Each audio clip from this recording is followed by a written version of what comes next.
Le invito a que por favor me acompañe a lo que dice primer libro de Reyes, capítulo 17, verso 13. Dice así la palabra del Señor. Entonces Elías le dijo: no tengas miedo, sigue adelante y haz exactamente lo que acabas de decir. Pero primero cocina un poco de pan para mí. Luego, con lo que te sobre, prepara la comida para ti y para tu hijo. Para contextualizarlo un poco, el ministerio del profeta Elías, del que habla aquí la historia, este texto, ese ministerio surge en uno de los momentos más oscuros de la nación de Israel. La nación de Israel está bajo el reinado de Acab. Acab es un hombre perverso, es un hombre que no anda conforme al corazón de Dios. Pero lo más impactante de esto es que Acab se casa con una bruja, con una mujer que está en contra de la palabra de Dios, en contra de las leyes de Dios, llamada Jezabel. Cuando Jezabel entra, en realidad quien gobierna la nación no es Acab, es Jezabel. Introduce esta mujer al pueblo de Israel a una idolatría impresionante. De por sí Israel ya lidiaba con la idolatría, pero Jezabel le da una apertura mucho más grande, un camino más grande para que Israel se incline a la idolatría. Esa idolatría está completamente enfocada en un Dios llamado Baal. Cuando tú ves la historia, notarás que Baal supuestamente es el Dios conocido por ser el Dios de la fertilidad y el Dios de la lluvia. Cuando Dios ve esa traición de Israel al inclinarse a un Dios falso, entonces Dios levanta a este profeta Elías.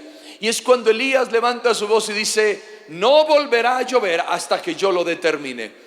Esas palabras a veces no entendemos por qué Dios envió tanta sequía a la tierra en aquel entonces, pero de alguna manera eso que hizo Elías de parte como orden de Dios es algo que debemos entender, y es lo que estaba haciendo Dios es desafiar al supuesto Dios de la lluvia y de la fertilidad. Lo que estaba diciendo Dios es: ustedes han creído que es verdaderamente Baal el que les envía la lluvia, entonces yo cierro los cielos. Ustedes han creído que es Baal el que produce fertilidad, ahora yo les cierro la tierra. Y desafío a ese Dios que ustedes adoran a ver si es capaz de enviarle lluvia cuando yo he ordenado que no llueva. Uno de los castigos más fuertes que recibe Israel, donde afectó toda la región, porque de alguna manera la economía de Israel se enfocaba muchísimo en lo que tiene que ver con agricultura. Ellos tenían que depender de la lluvia para que su tierra pudiera subsistir. En medio de ese juicio divino, Dios toma a Elías y lo envía a un arroyo llamado el arroyo de Kerit. Allí en ese arroyo, en medio de la sequía, Dios le da agua. Dios sustenta al profeta de Dios. Aparte de eso, dice que Dios enviaba cuervos a que le dieran alimento. Así que en medio de ese momento caótico que vive Israel, Elías está en las manos de Dios. Pero pasa de que Elías, mientras está cómodo en aquel arroyo donde él podía ingerir esa agua, podía bañarse en ella, podía nadar en ella, podía refrescarse en ese arroyo, un día el arroyo se secó. Y cuando el arroyo se secó, también los cuervos dejaron de traerle alimento. Y en un giro inesperado, Dios lo dirige al profeta a un lugar llamado Sarepta. Sarepta es una pequeña ciudad fenicia, según la historia, que queda en la región de Sidón. Ese lugar allí es donde nació Jezabel. El lugar de Sarepta y de Sidón, esos lugares eran el epicentro de la adoración a Baal. No era casualidad que Dios enviara al profeta Elías justo donde nace la adoración a este Dios falso. Allí en ese lugar de Sarepta, Dios iba a demostrar que no era Baal el que enviaba la lluvia, que no era Baal el que provee, sino que era Él con su mano poderosa. Esta historia es un relato que cuando yo lo leo aumenta mi fe, activa mi deseo para que se haga mucho más fuerte en creer en un Dios de milagros. Es más, Si yo tuviera que definir la historia que le estoy hablando a continuación y que entenderá en el transcurso de este mensaje, la definiría en una sola palabra, y es milagro. Cuando hablamos de milagro, es un hecho que no se puede explicar con la razón y con la lógica. Un milagro es algo que no se puede explicar con la ciencia. Un milagro es una intervención divina, es una intervención de la mano de Dios, es una intervención sobrenatural en nuestras vidas. Y cada uno de nosotros vivimos en el milagro de Dios. ¿Alguien dice amén a eso? A veces no nos percatamos que Dios está dispuesto a darnos milagros, y por esa disposición de Dios para darnos milagros, no entendemos por qué en ocasiones Dios nos lleva a tocar límites, a estar en la línea del abismo. A veces pensamos que cuando Dios nos lleva a ese límite o a esa línea del abismo, donde parece que ya no hay salida, parece que todo se acabó, es porque Dios no nos ama. Es porque Dios no está con nosotros. Creemos que los límites a los cuales Dios nos lleva es un asunto de pensar que ya no hay ninguna salida para nosotros. Pero quiero decirte en esta mañana que actives el discernimiento del Espíritu para comprender algo. Dios jamás lleva al límite a un hijo para dejarlo morir. Al contrario, Dios lleva al límite, Dios te lleva al límite para que puedas ver el milagro de Dios. Dios no va a hacer milagros en tu abundancia. Dios no va a hacer milagros en la paz que vives. Dios no va a hacer milagros en tu comodidad. Dios hace milagros cuando justamente tú piensas que toda esperanza se termina. Quizá Dios te ha llevado al límite con tu familia. Quizá Dios te ha llevado al límite con tus hijos. Quizá Dios te llevó al límite con tus finanzas. No es hora de llorar y de quejarte y de declarar todo se acabó. No, es hora de que tú entiendas por el Espíritu: estoy en el límite, pero yo conozco a Dios, y yo sé que cuando Dios me coloca en el límite es porque Él preparó un milagro para entender que su gloria se va a manifestar a favor de mi vida, de mi casa. Si alguien lo cree, tiene que decir un fuerte amén y darle ese aplauso más fuerte al Todopoderoso. Entonces, cuando estás en el límite, es donde yo puedo comprender: Dios comienza donde tú terminas. Cuando el límite es cuando tú estás en un punto donde dices no puedo, pero es donde Dios dice: ok, ahora voy a mover mi poder a favor de tu vida. El límite es cuando tú estás en un punto donde declaras y dices: hasta aquí llegué, y Dios dice: muy bien, pues ahora sigo yo. Esto es maravilloso. Los hijos de Dios caminamos bajo la esencia del milagro, y no solo bajo el producto de nuestras acciones. Para que podamos entenderlo un poco más, el salario que tú tienes es el producto de un trabajo, pero que Dios multiplique ese dinero es un milagro. Tu empresa es el producto de tu esfuerzo, lo que has construido hasta ahora en tu negocio y emprendimiento, pero que se abran puertas es un milagro. Tu salud es el producto de tu cuidado o de tu descuido. Quizá tú te cuidas en tu comida, en tu ejercicio, en demás. Tu salud es el resultado de tu cuidado, pero que Dios te sane de una enfermedad es un milagro. Tu familia es el producto de la formación, de la persistencia, de la paciencia, pero que tu familia se sostenga en medio de las tormentas y en medio del caos más grande de la vida se llama un milagro. Todos los días estamos rodeados de los milagros benditos de nuestro Dios. Por eso Dios intervino poderosamente en la vida de Elías y de aquella viuda a través de los milagros. Y así como Dios intervino en Elías y en la viuda de la que le voy a hablar, Él también va a intervenir contigo en el nombre de Jesús. Porque Dios va a intervenir en tu enfermedad, Dios va a intervenir en tu familia, Dios va a intervenir en tu economía, Dios va a intervenir en tu vida personal, Dios va a intervenir en tu presente y aún va a intervenir en tu futuro. Sin embargo, es importante entender que los milagros de nuestra vida o los milagros que vienen para nosotros deben ser provocados con actos de fe. Saber que los milagros son el resultado de siembras. Y una de las siembras para ver el milagro es esperar fielmente en Dios en los momentos críticos de mi vida. No renunciar, no darme por vencido.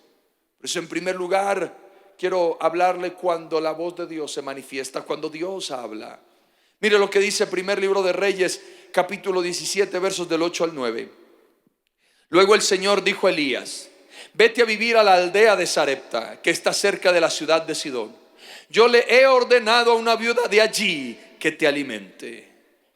Dios introduce a Elías en una de las lecciones más profundas, una lección que nunca olvidaría, y espero que sea una lección también que usted y yo jamás olvidemos, ya que Dios rompe el molde al decirle a Elías que vaya a la casa de una mujer viuda, extranjera, pagana, una mujer que no tiene absolutamente nada para que le alimente en medio de la sequía. Es importante que usted entienda que las viudas de aquel entonces están en un estrato social muy vulnerable. Las viudas de aquel entonces no tenían dinero, no tenían una posición económica importante. Por eso usted ve la Biblia constantemente que dice: sostengan y bendigan al huérfano y a la viuda, porque Dios entiende que los huérfanos y las viudas de aquel entonces tenían necesidad. Y en este momento Dios está dirigiendo justamente a Elías a que vaya donde una viuda vulnerable, a que lo alimente en el peor momento de la tierra y de la nación. Dios estaba llevando al gran profeta a depender de una doña nadie. Entonces salía completamente de todas las costumbres hebreas. Dios pudo haber usado a alguien diferente para bendecir a Elías. Tenga presente que Elías es un profeta de naciones. Elías no es cualquier personaje por ahí, no. Él es un profeta de reyes. Dios pudo haber dicho: ve a la casa de ese político, ve a la casa del gobernador, ve a la casa de fulano y de sultano, allí te voy a proveer. Pero Dios cambia sus papeles y dice: no te va a proveer un político, no te va a proveer un gobernador, no te va a proveer una persona con mucho dinero. He usado y he tomado a una viuda como un instrumento para que te bendiga. Ahí es donde yo puedo entender muy bien lo que dice segunda de Corintios capítulo 12 verso 9. Mi gracia es todo lo que necesitas. Mi poder actúa mejor en la debilidad. ¿Sabes? Dios quería recordarle a su profeta que las bendiciones y los milagros no son productos de personas y no son productos de seres humanos. Que los milagros son producto de la mano poderosa de Dios, interviniendo sin importar quién sea quien los use y sin importar cuál sea la circunstancia. Cuando yo creo en la gracia de Dios, lo estéril se tiene que convertir en algo fértil. Cuando yo creo en la mano de Dios, yo siento y sabré que en mi escasez Dios me dará abundancia. ¿Quién lo hizo? Dios. No lo hizo el hombre, lo hizo Dios. Lo que estaba diciéndole a Elías es: te voy a hacer entender que no eres tú, soy yo. Elías, no eres tú, soy yo.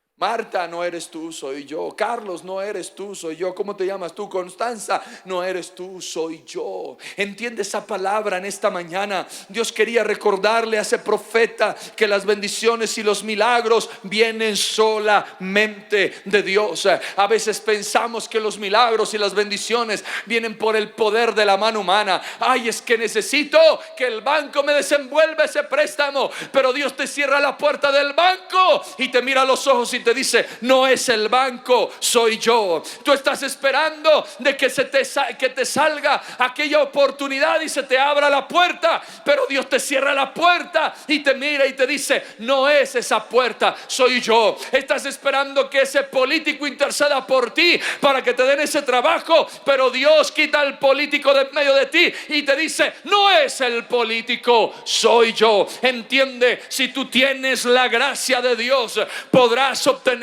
todo lo que necesitas en la vida. No importa que se cierren puertas, no importa que te den la espalda. Quiero decirte y te pregunto: ¿tienes la gracia de Dios? Lo tienes absolutamente todo, porque Dios todo lo hace de la nada.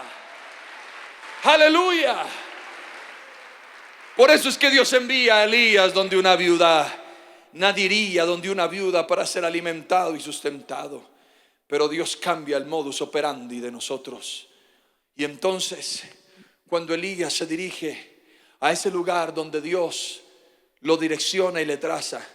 Primer libro de Reyes, capítulo 17, versos del 10 al 11 dice: Elías se dirigió a Sarepta y cuando llegó a las puertas del pueblo vio una viuda juntando leña y le dijo: por favor, ¿podrías traerme un poco de agua en una taza?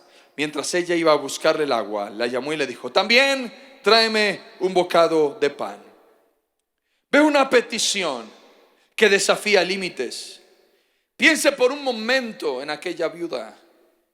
Esta mujer está pasando por el momento más oscuro de su vida. Ya fue suficiente con perder a su esposo. Ya fue suficiente con estar en una temporada de sequía. Pero ahora no solamente perdió a su esposo, no solo está en una temporada de sequía, sino que se le acabó el alimento y se le acabó absolutamente todo. Ya no tenía fuerza, ya no tenía esperanza. Para ella todo se había acabado. Y justo en medio de esa desesperación, justo en medio de ese momento oscuro, Dios la visita. A veces pensamos que Dios nos va a visitar a nosotros para darnos promesas, para decirnos: yo te voy a levantar, te voy a sustentar. Claro que Dios lo puede hacer, pero en este caso Dios visitó a la viuda y Elías representa a Dios allí, y visitó a la viuda no con una promesa, sino con un desafío. Y el desafío fue demandarle a la viuda darle algo al profeta. Esta mujer no tenía más que un puñado de harina, unas gotas de aceite. Se preparaba para el último acto de su vida, hacer un poco de pan, y dice: y esperar la muerte. Era tan fuerte el momento oscuro de esta mujer que su esperanza era la muerte, no era vivir. Su esperanza no era que Dios hiciera un milagro, era morir. Se preparaba para lo último. Ahora le hago una pregunta a usted en esta mañana, iglesia, y es: ¿qué hacemos cuando Dios nos pide todo, incluso cuando sentimos que no tenemos nada? Se lo reitero una vez más, se lo repito, esta pregunta: ¿qué hacemos cuando Dios nos pide todo, incluso cuando creemos no tener nada? ¿Cuál es nuestra actitud? Algo que Dios le dice al profeta cuando va camino ante esta mujer es: ve a la viuda de Sarepta, porque yo le he ordenado a una viuda de allí que te alimente. Dios no le dijo literalmente a la viuda: mira, mujer, vendrá un profeta y quiero que lo alimentes con agua y con pan. Leí la Biblia, leí la historia, estudié la historia, y en ningún momento Dios se le presentó a la viuda para ordenarle alimentar al profeta. Ahora mi pregunta es: entonces, ¿por qué Dios colocó allí: le he ordenado a la viuda? Cuando yo veo esto, pude comprender lo que dice la palabra del Señor en Proverbios 21:1. El corazón del rey es como un arroyo dirigido por el Señor, quien lo guía por donde Él quiere. Entienda algo, querida iglesia: Dios es el dueño de tu corazón. ¿Me escuchó? Se lo repito una vez más: Dios es el dueño de tu corazón. Y es el dueño del corazón de tus hijos. Y es el dueño del corazón de tu esposo y de tu esposa. Y es el dueño del corazón de tu jefe. Es el dueño del corazón de todas las personas que te rodean. Es el dueño del corazón del ser humano. ¿Y qué tiene que ver eso, pastor? Pues la Biblia dice que Él lo inclina como Él quiere y donde Él quiere, según Proverbios. Mire, cuando Dios iba a sacar a Israel de Egipto, como Dios es el dueño del corazón humano, dice la Biblia: y yo endureceré el corazón del faraón. Dios, el dueño de todo, endureció el corazón del faraón para mostrar su gloria. De la misma manera, cuando Daniel entra a Babilonia y ve los manjares que no podía comer, dijo: no voy a comer esto. Él podía tener grandes consecuencias negativas por lo que hacía, pero como Dios es el dueño del corazón humano y Daniel quería honrar a Dios, dice la palabra, según la historia, no lo dice literalmente, pero podrás entender que Dios inclinó el corazón del rey y de todo su séquito para aceptar la petición de Daniel. fiel, cuando yo comprendo que Dios es el que inclina el corazón, escúchame, no tienes que estarte humillando delante de tus hijos para que cambien. No tienes que arrodillarte ante tu esposo para que entonces ya no esté con esa amante y no llegue borracho a casa. No, ahora tú entiendes, Dios es el dueño del corazón. No tengo que rogarle al hombre, tengo que rogarle a Dios. Doblarás tus rodillas ante la presencia del Padre y dirás: Padre, inclina el corazón de mis hijos, inclina el corazón de mi esposo, inclina el corazón de mi esposa. Padre, me están haciendo la vida imposible en mi trabajo. Inclina el corazón de mi jefe para que me bendiga. Inclina el corazón de mis enemigos para que estén en paz conmigo. Cuando tú intercedes, verás la gloria de Dios. Escúchame bien, hay mujeres aquí en esta mañana que quizá hicieron de todo para que sus hijos fueran cambiados, pero ¿sabes cuándo comenzaron a cambiar tus hijos? Cuando clamaste a Dios y Dios empezó a inclinar el corazón, y de la nada vino ese hijo y te pidió perdón y te dijo: mamá, papá, perdóname porque he hecho cosas malas, ahora quiero estar en la iglesia. Sé que hay testimonios así, pero yo sé por qué sucedió, porque doblaste rodilla y le dijiste a Dios: inclina el corazón de mi casa a tu presencia. Y Dios respondió, porque reconociste que el dueño de ese corazón se llama Jehová de los ejércitos. Él inclinó el corazón del hijo pródigo. Tú ves a un padre que no buscó a su hijo pródigo, pero un día el hijo pródigo volvió en sí. Dijo: volveré a la casa de mi padre. ¿Sabe por qué decidió volver? Porque hubo un padre que dijo: inclínale el corazón. No te preocupes por lo que estás viviendo con tus hijos. Dios va a inclinar el corazón de ellos. No sé si mañana, no sé si hoy mismo, pero de que lo inclina, lo inclina. Porque la oración del justo puede mucho. Aleluya. Así que en lugar de confiar en tus propias fuerzas, acude a Dios en oración. Él es capaz de mover lo que tú no puedes mover. Elías entonces van de la viuda, y ahora entiendo, Dios inclinó el corazón de la viuda para darle al profeta lo que necesitaba. Y viene el profeta, mira a la viuda y le dice: sabes, mujer, dame un vaso de agua. En medio de la sequía más fuerte, pide un vaso de agua. El vaso de agua lo puedo representar hoy como la ofrenda que siempre traemos al altar, como el diezmo que siempre traemos a la casa de Dios, como la dádiva que presentamos delante de Dios en fe. Ese es el vaso de agua. Venimos con amor y damos ese vaso de agua. Pero hay algo también que le dice Dios a la viuda a través de Elías. Cuando la viuda se dispone a traer el vaso de agua, que de por sí ya era una ofrenda sacrificial, Él le dice: mujer, y no solo el vaso de agua, tráeme un bocado de pan.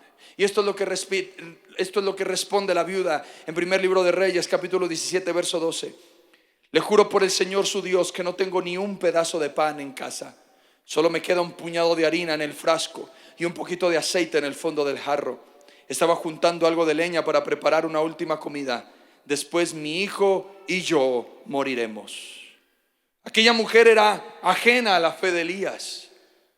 Aquella mujer no tiene el Dios que tiene Elías. ¿Y por qué lo dice, pastor? Porque ella dice: le juro por el Señor su Dios. Si ella fuera una mujer que practicara la fe del profeta, diría: le juro por el Señor nuestro Dios.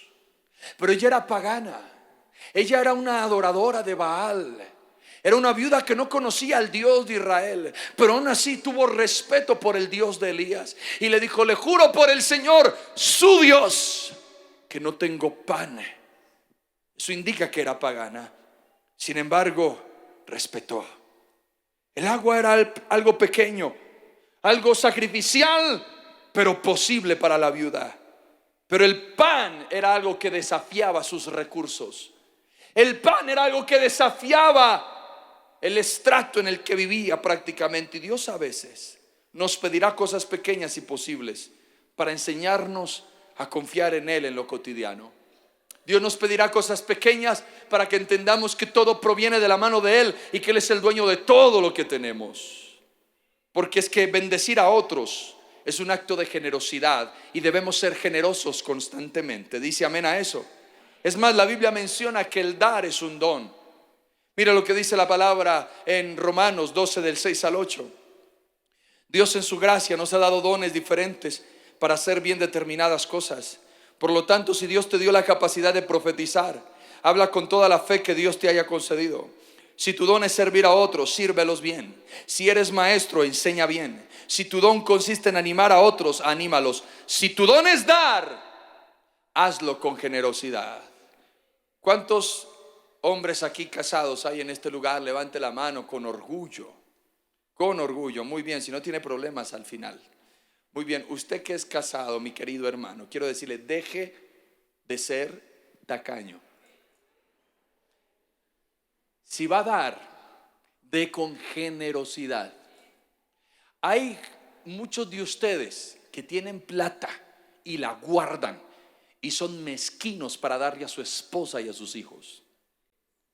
Que tienen el dinero suficiente para invitar a toda su familia a un buen restaurante y prefiere esclavizar a su esposa toda la semana para que te cocine a un domingo cuando podrías disfrutar de un buen tiempo en familia en un restaurante. ¿Por qué no dice amén, compadre? Tienes dinero para darle buena ropa a tus hijos, pero como eres tan mezquino, quieres ahorrarte un peso y comprarle la ropa más barata, más ordinaria y más fea a tus hijos. Porque eres mezquino, porque no eres un buen padre. ¿Sabes? Un verdadero padre es el que está dispuesto no solo a sacrificarse por su familia, sino a darle lo mejor a su familia. Yo conozco un padre maravilloso que se llama Dios, y Él no me dio lo peor, Él me dio lo mejor. ¿Sabes qué me dio el Padre? A su hijo unigénito para que yo tuviera salvación. Escúchame, padre de familia, hoy Dios te confronta en esta mañana para que dejes de ser tacaño y mezquino con tu familia. Desbórdate por ellos, porque al final lo único que va a quedarte en la vida, aún en tu vejez, se llama familia. Y si tú siembras en tu familia estará contigo en los momentos aún más difíciles, limitados y vulnerables de tu existencia. Aprende a ser generoso. Si vas a dar, hazlo con generosidad. Y cuando tu esposa te pida algo, no le digas, ay, usted siempre pidiendo. No, dígale, Señor, gracias, porque si mi esposa me pide es porque ve en mí la capacidad de dar. Eres un hombre bendecido, así que da con gozo y alegría, porque Dios bendice al que da con gozo. No solo en la iglesia, también a la casa. Así que si tu don es dar, hazlo con generosidad. Pero también habrá momentos, entrando de nuevo a la historia, que Dios nos pedirá cosas que desafían nuestros límites. Algo que vamos a considerar un acto sacrificial. Mire que la esperanza de la viuda, como se lo dije ahora, era la muerte, pero Dios usaría esta circunstancia para preparar el terreno con el fin de manifestar su poder. Escúcheme bien, hay momentos en que Dios nos va a pedir ofrendas sacrificiales en su altar. Y quiero decirte y te aconsejo, no tengas miedo cuando Dios te pida algo. Esta mujer, si hubiera tenido el pan, se lo hubiera dado al profeta. Por eso menciona que tenía un poco de harina y un poco de aceite. Si esta mujer no quisiera darle al profeta, no le hubiera manifestado el recurso que tenía, porque ese recurso solo era para ella y para su hijo. Pero le dijo, no tengo pan, solo tengo harina y tengo aceite, pero hay algo, y es que solo me alcanza. Ya hice la cuenta y solo me alcanza para mí y para mi hijo. Y la actitud de esta viuda es la actitud que constantemente tenemos con Dios cuando se trata de darle a Él. Miramos si nos alcanza, miramos si podemos, evaluamos si es que quizá podemos darle una ofrenda a Dios. Nos cuesta dar sin dudar, nos cuesta dar sin estar mirando las circunstancias. De saber que el dar a Dios es una acción que nace del corazón. ¿A cuántos aquí aman dar a la casa de Dios su ofrenda, su dádiva? Si tú dices amén con el corazón, ¿sabes por qué dicen amén? Porque Dios te inclinó el corazón. No, a la basura con ese tema de que es que manipula, es que el pastor manipula, es que los obliga. Aquí no se obliga a nadie ni se manipula a nadie. Tú estás dando porque Dios te inclinó el corazón y te hizo entender que cuando tú das a la casa de Dios, provocas bendición sobreabundante sobre tu vida. ¿Sabes por qué yo le doy a Dios? Porque cuando yo doy, yo veo bendición. Dios me inclinó el corazón. A mí me preocupa más no dar lo que le corresponde a Dios que pagar cualquier cosa. No representa solo darle a Dios, es darle lo primero a Dios. Cuando yo tengo mi salario, en lo primero que yo pienso es lo que le corresponde a Dios, porque entendí algo: yo prefiero el 90% de mis finanzas benditas que el 100% de mis finanzas malditas. Dios tiene que proteger mis finanzas, pero le tengo que ser fiel. Y cuando Dios me motiva a dar, es porque ha preparado una bendición sobrenatural y mucho mayor para mi vida. La viuda nunca había experimentado un milagro. La viuda servía a un Dios que no le había hecho milagros, el Dios de la fertilidad y el Dios de la lluvia. El Dios que supuestamente movía todo, pero no le había hecho ningún milagro. Esta viuda no había experimentado milagros. Estaba bajo dudas, estaba bajo miedos. Tenía mucho miedo en darle el bocado de pan al profeta, porque pensaba que entonces no habría para ella y para su hijo. Pero ella toma una decisión determinante. Primer libro de Reyes, capítulo 17, versos del 13 al 16. No tengas miedo. Sigue adelante y haz exactamente lo que acabas de decir. Pero primero cocina un poco de pan para mí. Luego, con lo que te sobre, prepara la comida para ti y tu hijo. Pues el Señor Dios de Israel dice, y esa palabra es para ti, iglesia, en el nombre de Jesús también: siempre habrá harina y aceite de oliva en tus recipientes, hasta que el Señor mande lluvia y vuelvan a crecer los cultivos. Así que ella hizo lo que Elías le dijo, y ella, su familia y Elías comieron durante muchos días. Siempre había suficiente harina y aceite de oliva en los recipientes, tal como el Señor lo había prometido por medio de Elías.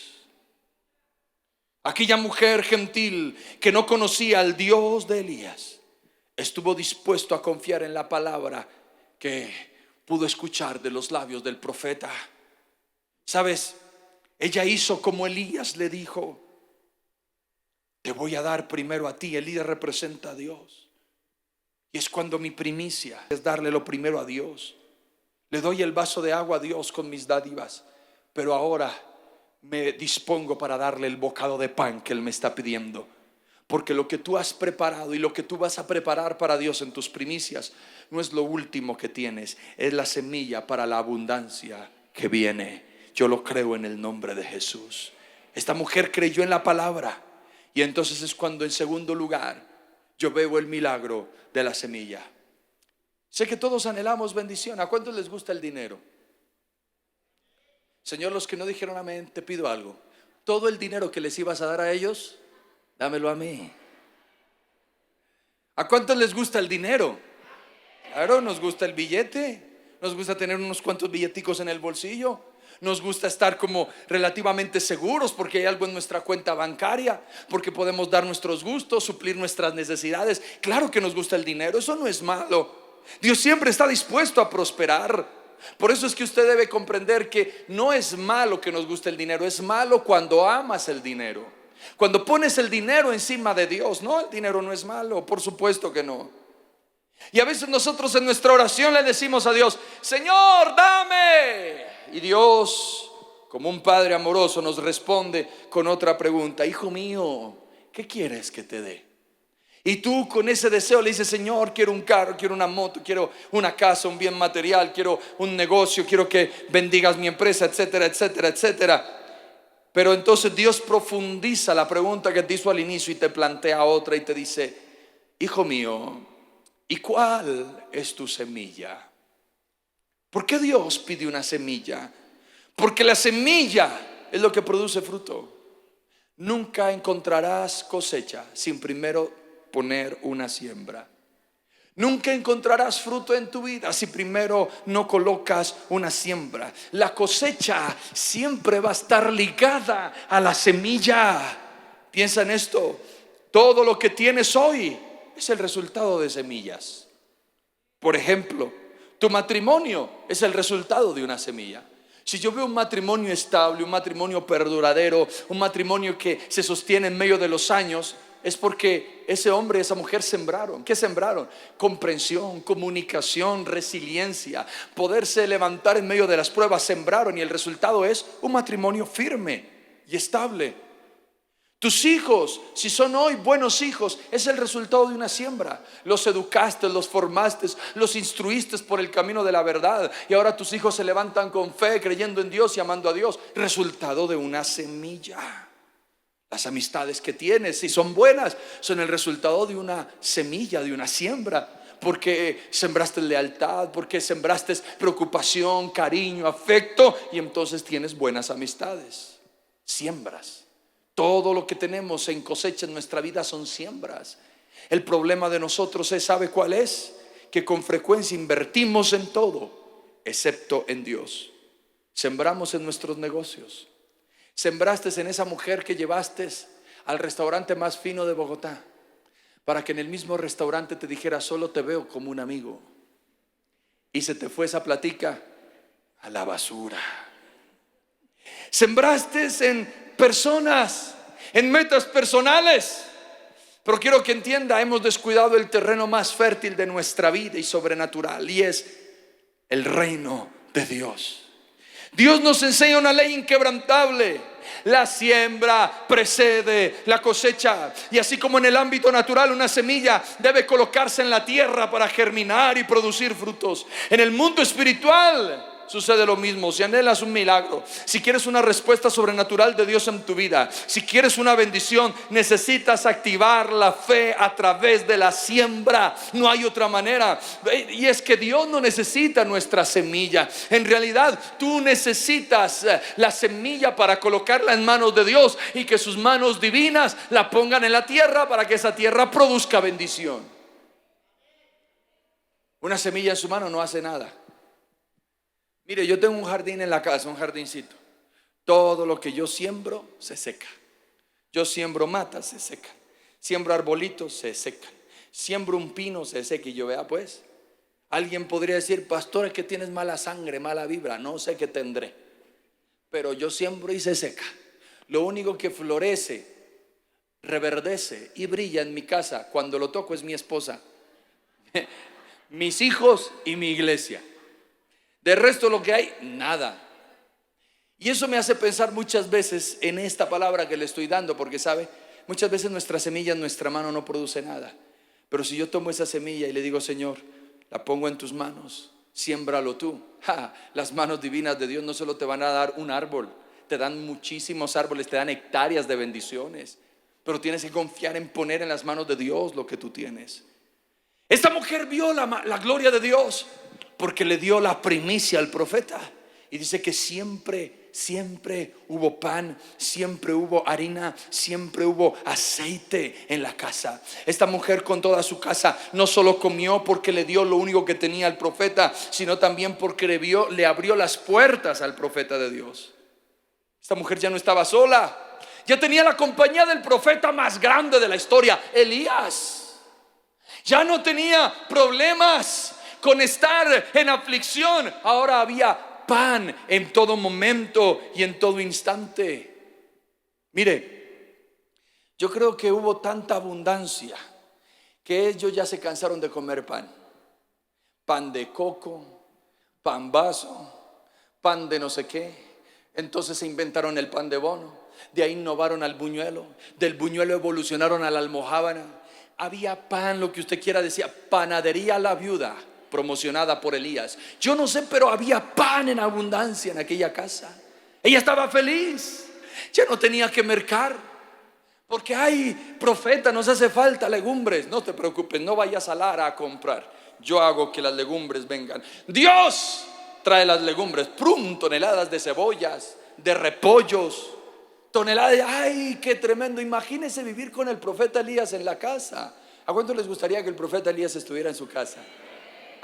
Pero le tengo una mala noticia. El profeta Elías ya no está.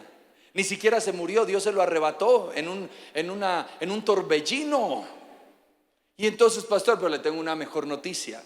En su casa no vive Elías, ni puede vivir Elías. Pero en este día, el Dios de Elías va a habitar en tu casa y va a hacer milagros mucho más grandes de los que se produjeron en la casa de la viuda. Di amén, grítalo y dale ese aplauso fuerte al Señor.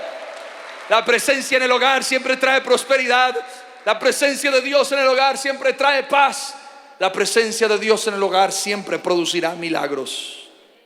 Todo iba bien para la viuda, pero sucede algo inesperado en Primera de Reyes capítulo 17 verso 17. Tiempo después, el hijo de la mujer se enfermó, cada día empeoraba y finalmente murió.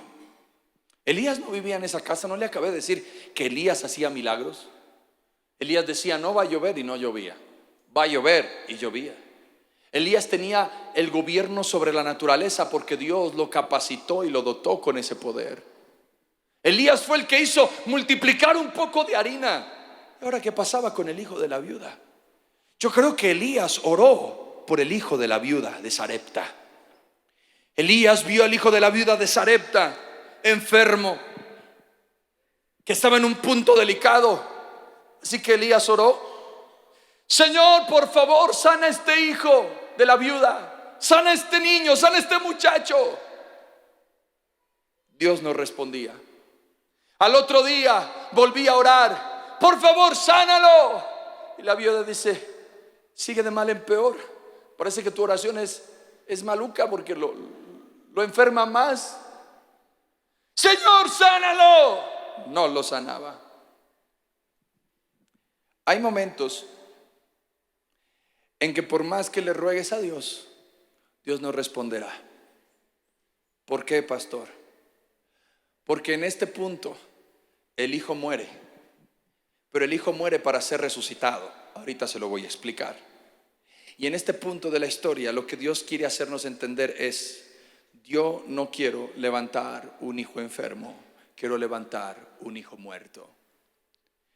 A veces Dios te dice no y no, reitero, para llevarte al límite con el fin de mostrar un milagro mayor del que tú esperabas. Sigue orando, sigue clamando aunque no veas respuesta. Pero una cosa sí es clara: o Dios te levanta de tu enfermedad o Dios te levanta de tu muerte.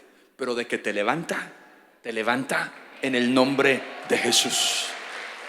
Créelo, créelo. Y entonces el hijo se murió. Yo me imagino el achante que sentía este profeta.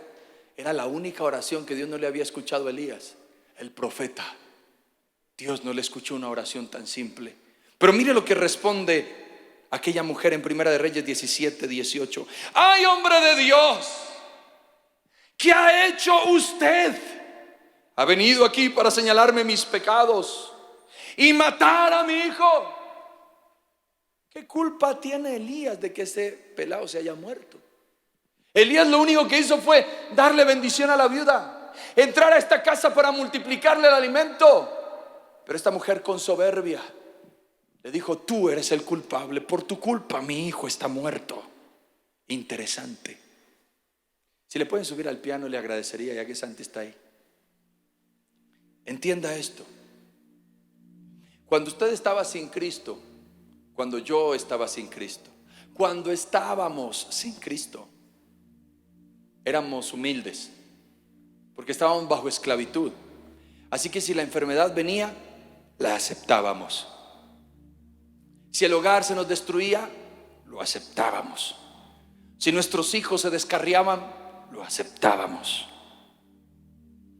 Pero un día Dios nos miró en nuestra esclavitud, vino y nos dijo: te voy a sacar de ahí.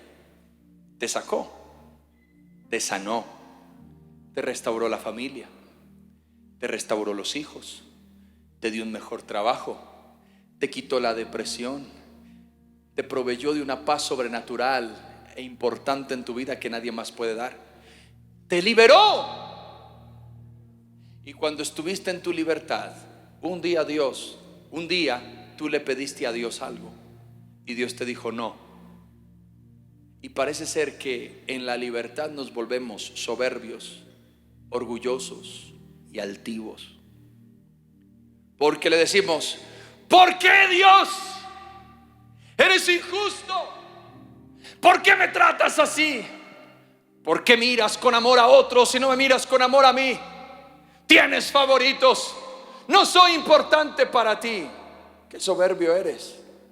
Pero no hablabas de la misma manera en tu esclavitud. ¿Por qué no le hablaste de la misma manera al diablo que te ataba, al diablo que te destruía, al diablo que te hacía la vida añicos? Pero en tu libertad te volviste soberbio. Escúchame bien. Dios te dijo no a una cosa, pero te ha dicho sí a 1000.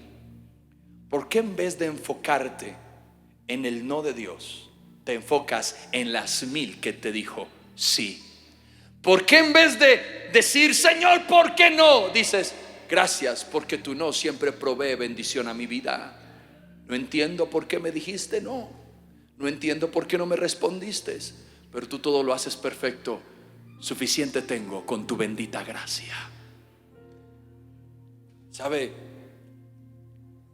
Mientras la viuda no conoció a Dios, ella no refutó su estado de escasez, pero cuando conoce a Dios, le reclama por la muerte de su hijo. Aún así, la gracia de Dios es tan grande que Elías le dijo, pásame a tu hijo. Eso me hace entender algo. Cuando Elías llegó a la casa de la viuda, Elías le pidió lo mejor, pero esa ofrenda produjo que hiciera eco. Esa primicia hizo eco para que en el momento más crítico de la viuda, Elías le dijo, entrégame lo peor, entrégame lo que ya no sirve, entrégame lo que está muerto, porque lo voy a resucitar. Elías se metió con ese hijo a una habitación. Le dijo, Señor, resucita a este hijo. Dice que se acostó en él 3 veces. No confunda este suceso con el suceso de Eliseo y la tsunamita. Ese es otro cuento, porque él se recostó 7, aquí son 3. Y no se despertó. ¿Sabía usted que el recostarse sobre un cuerpo muerto era un mito del entonces? Ni siquiera era algo espiritual, era un mito que decía que cuando alguien moría, alguien vivo podía recostarse o acostarse sobre el cuerpo y la energía del vivo pasaría al muerto para darle vida. Por un momento Elías confió en sus propias fuerzas y en los mitos del entonces. Parece que usted todavía confía en los mitos, porque anda con la pata de conejo colgada en la llave de su carro, porque anda con la penca sábila detrás de su puerta, porque anda con el diente de ajo debajo de la cama para ver si su esposo cambia, porque todavía anda con el agua de los calzoncillos para que se la tome su esposo, para que sea atraído hacia usted, mujer. Ay no, pues ahí sí existe. Escúcheme, la brujería no te va a hacer el milagro, la hechicería no te va a hacer el milagro, la santería no te va a hacer el milagro. Las sortilegias y el leerte las cartas y el que tú sepas el horóscopo no te va a hacer milagros. El único en esta existencia, en este planeta, en este universo que puede hacer milagros se llama Dios. Gústele a quien le guste, solo Dios puede hacer el milagro. Coge esa pata de conejo, coge esa herradura, coge esa penca sábila, échala a la basura y pon la palabra del Todopoderoso que traerá vida sobre tu casa y sobre tu familia. Así que Elías vio que eso no le funcionó, pero oró y al final el hijo resucitó. ¿Sabe dónde? Y con esto voy a correr porque se me acabó el tiempo. ¿Sabe dónde Elías llevó a este niño? Al cuarto donde él dormía. Dios trabaja en el altar que hemos levantado en casa para buscar su rostro. Dios actúa en el altar que le hemos construido para adorarlo. Lo que tú consideras que ya no tiene solución en las manos de Dios volverá a vivir en el nombre de Jesús. Y entonces, primer libro de Reyes, capítulo 17, verso 24 dice: entonces la mujer le dijo a Elías: ahora estoy convencida que usted es un hombre de Dios y que de verdad el Señor habla por medio de usted. ¿Alguien tiene alguna razón para darle gracias a Dios en esta mañana? ¿Alguien puede decir: Padre, gracias por todo lo que has hecho en mi vida? Señor, gracias por lo que me has dado hasta ahora. ¿Alguien puede agradecerle a Dios en esta mañana?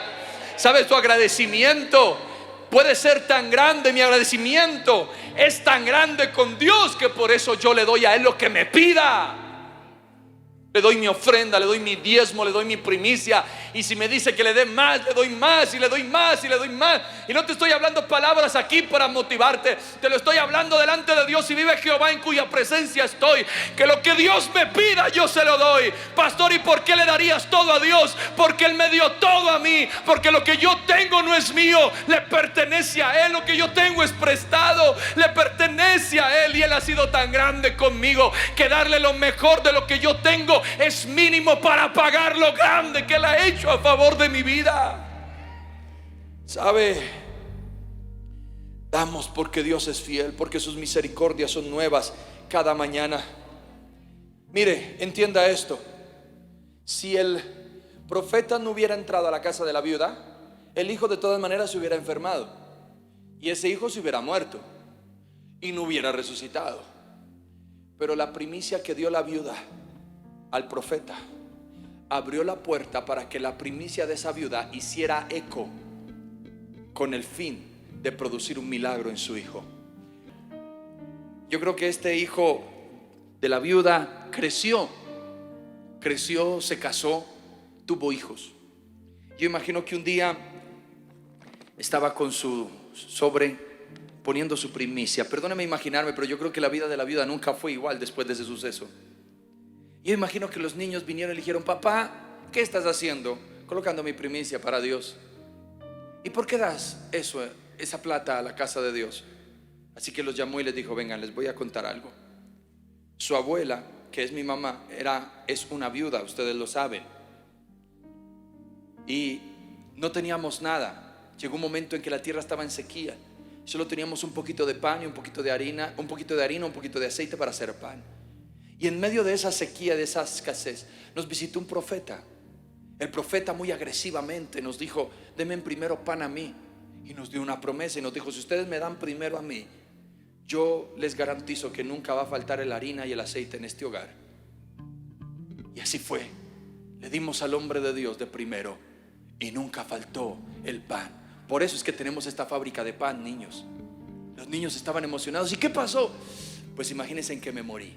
Te moriste, así con los ojos grandotes. Los hijos miraban a su padre. Sí, me morí. ¿Qué pasó, papá? Pues el mismo profeta, al que le dimos entrada, al que le dimos lo primero, oró por mí y resucité. Y por esos milagros que Dios ha hecho y por los que hará mañana, hijos míos, yo doy mi ofrenda a Dios, porque Él ha sido demasiado bueno con nuestra familia. Mire, yo ya experimenté esto. Yo ya experimenté que mis hijos me vieran poniendo mi primicia y me dijeran: ¿qué estás haciendo? Y les puedo decir: mis niños, yo no era nadie, yo no tenía nada. Yo nunca pensé que Dios me fuera a levantar. Vivíamos en escasez. Yo estaba atado a pecados que pensaba de los que pensaba que nunca iba a salir. Pero Dios restauró a tu papá. Termino diciéndote esto, Deuteronomio 6:20 al 23. En el futuro tus hijos te preguntarán: ¿qué significan estas leyes, estos decretos y estas ordenanzas que el Señor nuestro Dios nos mandó a hacer? Entonces tú les dirás: nosotros éramos esclavos del faraón en la tierra de Egipto, pero el Señor nos sacó de Egipto con su mano poderosa. El Señor hizo señales milagrosas y maravillas ante nuestros ojos. Envió castigos terribles contra Egipto, contra el faraón y contra todo su pueblo. Nos sacó de Egipto para entregarnos esta tierra que había jurado darle a nuestros antepasados. Y eso será exactamente lo que Dios va a hacer contigo ahora.